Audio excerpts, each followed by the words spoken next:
Hello everyone and welcome back to another episode of my Dungeon Boss Face-Off series. Today we're going to be looking at two similar type heroes again. And just as a quick note to start off with, if I have not gotten to your particular face-off request, don't worry just yet. I am still sorting through a lot of the requests that have come through. Before I get to too many of the viewer requests, I am going to go through the couple that I did have on the docket myself in terms of ones that I wanted to cover. So some of you have replied to comments already, said that I've officially added them to the docket. That doesn't mean that they're coming up tomorrow or the next day or next week. It just means that, yep, I want to do that one and I'll get to it when I get to it. So if it doesn't come up, just be patient and I will get to them. I am focusing more on this series probably than any of the other ones right now because it's very straightforward, very easy to do, and it makes for a couple of shorter videos as well. So the question of the day, why am I comparing Phemus and Phenol? That's a good question. Part of it is because they have a lot of the similar makeup. They're both monsters. They are both tanks. They are both slow. And, those are the types of things we're looking at. So if we have that same type of mechanic, it makes sense that we would want to say, you know what, let's pick one or the other. And then here we are with the versus, the face-off, if you will. So, much like the other ones to date, we are going to do some number crunching first and take a look at the base stats. So for the purpose of our comparison, we do need to make sure they're both fully ascended and the same star level, which they are. So let's start out with the base stats here for Phemus. Alrighty, jumping in here, Phemus has a base attack of 2125. Pretty good base attack. He has a passive of 27%. Just want to point out that that passive is actually 25% due to slow. So he gets an extra 2% because of his skill. So he obviously doesn't have a ton of skill, but apparently 1500 is enough to get you an extra 2%, or at least 1 point something and round it up to 2 as far as the tooltip goes. So 2125 as far as attack goes. And now let's compare that to Phenol. Phenol is actually right here. That's nice. Convenient. They're both within earshot of each other, if you will. Phenol's attack, already calculated, is only 22. 1787. He also gets the same 27%. So apparently 1500 skill and 1700 skill are no different than each other. Because, apparently they have the exact same 2% bonus. However, 2125 versus 1787, huge advantage going to Phemus here. So just to point out that I do read comments and I do see them, let's just see what that does in terms of ability. So I'm going to go into the basic attack here. He does 890, and then Phemus does, let's have a quick look here. Phemus does 1052. So I'm not going to do the exact calculation here, but basically 900 to 1000, it's probably a good 10% increase. And in terms of the attack increase, it doesn't look like it's 10%. 10% increase from Phenol would be 178. 178 plus that doesn't even get him to 2000. So it's probably equivalent to about that 2.5% attack. In terms of however much you raise attack. Remember, I've done calculations where it says for every 1% you raise the attack, the damage goes up by 2.5%. If you're interested in the actual values there, I can go back and recalculate it if you really want to know. But in this case, all we really need to know is that Phemus and his attack drastically higher than Phenol. They both have the same 27% passive, so no matter any way you spin it, base attacks from Phemus are always going to be better. Defense, 1861, plus he has a passive 27%. That passive is his Monster Guard, 25% defense. Get that same 2% buff because of skill, bumps him up to 27%. I don't know if these two things pair together, so if I raise skill, will those things evenly pair all the way through, or do one have a diminishing return? I'm not going to pile up a bunch of runes just to see that right now, but something you can look into. But obviously if skill affects both attack and defense for him, it doesn't hurt to put a little bit of skill in him, at least as far as certain runes go. When you can't stack the attack on there, go for skill at that point. So value, 1861 and with a 27% passive. Phenol has base defense 1914, actually no buff at all. So even baseline, Phenol is better. With 1914 versus 1861, he's better, but he does not get a buff to him. So just comparing them, if they're going versus against each other, Phenol has the edge in defense at the base, but after you add that 27% for Phemus, he is clearly better. The only way this one changes is if you pair Phenol and Phemus on the same team, because then that monster guard will actually be shared between the two of them, and so they would both end up getting it. That's the only instance that Phenol actually wins, but this is a versus series. This is not a collaboration series. So in terms of Phemus versus Phenol, it is Phemus again. Next up, skill. No buffs on Phenol here, 1787. I found it kind of interesting that the base here was 1787 for his attack. I don't know if that really means anything, but that's what it is. His base skill and attack just happen to be the same. 1787 skill versus Phemus. Phemus also has no buff, 1586. So advantage goes to Phenol in terms of skill. Take that for what it's worth as far as skill goes. I did talk about it a little bit in terms of healing. We also know that skill obviously raises passives here for this, and also for this as well. So skill doesn't just do healing, it also raises passives and such. In addition to that, with Phenol, skill is also going to play a role in how much poison damage he does. So being that that's his kind of main use, that skill is actually going to be a pretty important trait. We're not going to worry about that too much right now, though. We're going to finish our analysis before we start getting to the poison here. Next up, health. Base health of 6430 gets the guaranteed passive 27%. It's guaranteed at 25% because of slow, but the extra from skill. 6430 versus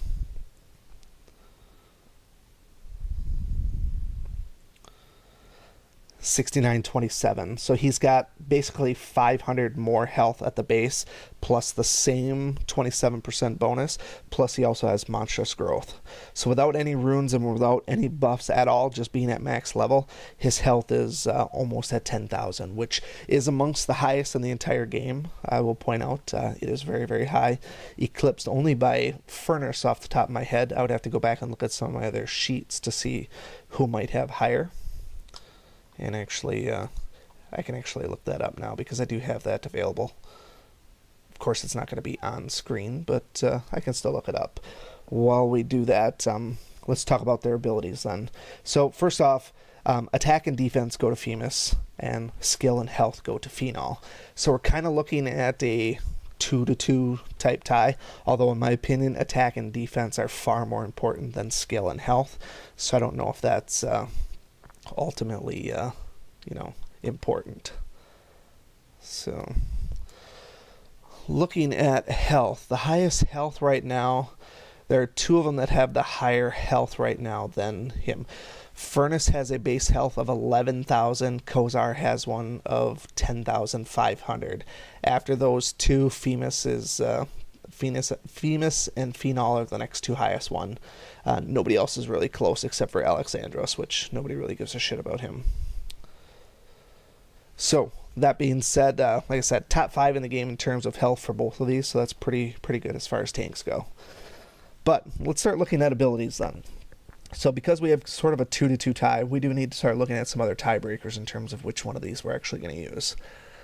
So first things first, I'm going to consider this more so from a PvP standpoint. I think for PvE, you could really use either of them. I think as long as you manage your team well, I think both of them can be very successful. But let's talk about PvP because it's a little more concrete to start with, and it's a little bit easier to pick a winner rather than having an endless debate. First ability for Phenol. Jelly Shot does 1072 on all enemies and a chance to poison. 1072. I ran the number on this. This is roughly 60% of his base attack. Pretty underwhelming in my opinion as far as an AoE attack goes. Compared to the man, the myth, the legend, the monster, Earthquake, 3188 also to all enemies. 3188. This is 1.5 times his base attack. So basically, over twice as much by comparison as what Phenol does. So in terms of PvP, definitely Phemus all the way. There's no two ways about it. That first attack, that's it. I would normally say the poison would be okay. I can anticipate poison lasting for 3 turns. Let's say it does 1,000 damage each. That puts up Phenol at roughly 4,000 or maybe 5,000 total damage. But we have to also remember there's a lot of shade teams out there. There's going to be a lot of people that are going to be immune to that poison on that first attack. And also, it's likely that either of these 2 heroes don't even get to attack in PvP. With the way the teams are right now, once we get around to the combat revamp, maybe these guys will get guaranteed turns. But there's also talks about lowering or removing that 40% PvP buff. So if the calculations are not drastically reduced, we're still going to be seeing tons and tons and tons of one-shots. So my biggest beef with PvP is that it's a one-shot meta. I'm hoping that goes away. That would make people like Phenol and Phemus more fun to play. If PvP lasts for 6, 8, 9 turns, that would be great. But that's wishful thinking in my opinion. So in terms of pure damage, Phemus is going to do this damage on his first attack, 3,000 per opponent.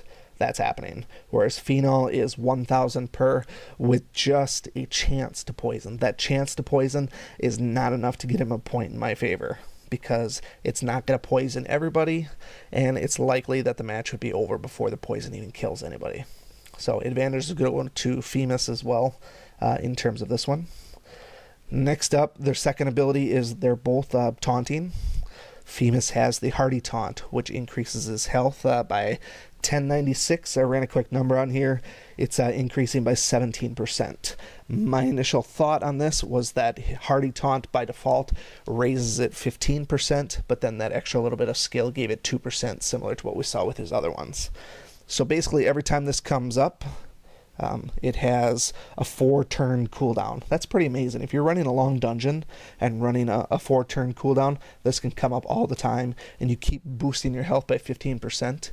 If you pair him with Lily and start running some ice dungeons, you're going to have a Phemus that's pretty much unkillable after just a few turns, especially if you have that one with nature going. On the flip side, we have Phenol. His tanking ability, or his taunt, is not a Hardy Taunt. In fact, his is a heal taunt. So he's going to heal himself and replenish his own health. Now, in my opinion, tanks are not healers. It's nice that a tank can support themselves, but if you're running a dungeon, you're going to have a healer with him. You're not going to be taunting with someone and expecting them to soak that damage and keep it keep alive by themselves. You're going to have a healer, so the notion of the jiggle taunt instead is completely wasted to me.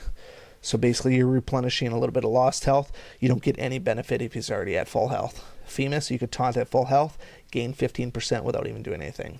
It's a great trade-off. Advantage again goes to Phemus.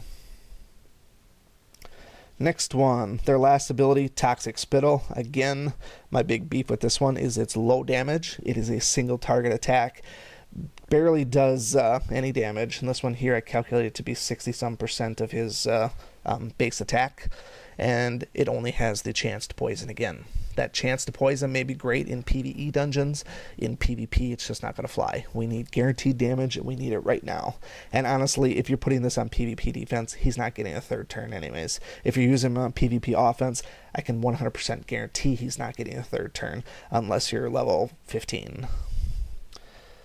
Phemus, on the other hand, his 3rd attack, Wild Rampage, 3 targets, 3984. Does even more damage than his Earthquake. 3984. I ran the numbers here. This is 1.85 times his base attack. If you run this 3 times with plant growth from Lily, and you're running any level at all, 3 swings at that, it's going to probably one-shot almost every boss. If you have 8 stacks of plant growth and you do this 3 times on one boss, they are going down. Because just here without any runes, that's 4,000 per pop. So 12,000 on a boss, plus whatever plant growth gives you. He's going to be pretty beastly. So, if that wasn't enough to sway you that Phemus is by and large way better than Phenol, the last piece here is token availability. Phemus has, I believe, 7 unique dungeons you can scroll through and farm those tokens early, whereas Phenol, he has only 3 unique dungeons. So, why might you think Phenol is better? Well, I will give you a for instance. Phenol is technically better to start with. So Phenol, because notice he's only got 3 unique dungeons, he starts out as a 3-star hero and is only available in the heroic portal. Phemus starts out as 1 star and is really, really sucky to start with. So if you plotted these guys' abilities and usefulness on a line graph, you would see that Phenol starts out great, slowly declines, and you'll find out that Phemus starts out kind of shitty and slowly increases. At some point, I'm going to say arbitrarily, level 25, they will intersect, and all of a sudden Phemus starts getting better, Phenol starts tailing off, and that's where we see them ultimately now when we get to level 70, is Phemus being drastically better in pretty much every single area that counts, and Phenol just kind of, sort of being there. Now, when I first started the game, my brother had Phenol as his first heroic hero, shared it with me. I used him in dungeons all the time, did a ton of damage, plus it had the poison dot. It was really nice, but ultimately it started wearing out and just didn't work. By the time I ultimately got him around level 40, he was largely ineffective, and I had better tanks at that point anyways. So, I'm not going to say that Phenol is completely useless, but for the most part, he is much inferior to Phemus once you get to level 25 or 30, or once you get Phemus equivalently leveled up. We'll say once you get Phemus to 3 stars, he's probably already at that point better than Phenol. So, what we're looking here is we're looking to start a conversation. If you think that I totally underestimated something as far as Phenol goes, maybe you put a little bit more stock into that poison attack than what I did. If you think that maybe this is more of a PvE focus and that would be better for these two rather than PvP, being that neither of these two are PvP meta heroes, I can understand that as well. But just looking at the sheer numbers, total damage output, attack and defense, it's going to be hard pressed for you to convince me that Phenol is going to be better than Phemus when they're maxed out at levels and at level 70. It's just not going to happen. I actually almost want to pile up the runes on Phemus and run him in something like the boss mode King Kong. That's been kind of my go-to testing dungeon. If I run that with Lily, I think it'd be a really fun one to do. I might add it to my list of things to do just to show how powerful he is. I'd like to see how high his attack gets, but yeah, if you have any questions, comments, concerns, or just interested in some of the numbers that I pulled, feel free to let me know. Otherwise, as always, you can leave your suggestions in the comments, and remember, I will get to them eventually, provided that they are fair comparisons. I don't want to see too many of those wild ones to start with, just because I want to try and keep them with the same Runa loadout, just because it's a little easier for the numbers to try and balance out. I will say, though, as far as a spoiler alert goes, I am going to be doing Shade versus Shadowblade. I know that Shade has a drastically different rune loadout than Shadowblade, so that's one of the exceptions that I'm making right now. Some people have asked for Nitpick versus Ice Pick. I'm a little hesitant to do that one, but I'm going to look that over before I actually record it. Same thing with Viperia versus Cobressa. Because of the different rune loadouts and the different way that those guys interact, I want to make sure that we're doing a fair comparison to start with. So before we get into some of those off-colored comparisons, we are still going to focus on the same color ones. So if you have any other ones that you want to look at, definitely let me know and I will add them to my potential list. Otherwise, until next time, we will see you again, and thanks for stopping by. Thank you so much for watching this video and supporting my channel. If you like this video, please show your continued support by hitting that like button, and be sure to check out both my YouTube channels for new content all the time. And always remember, peace is a lie, there's only passion. We'll see you next time.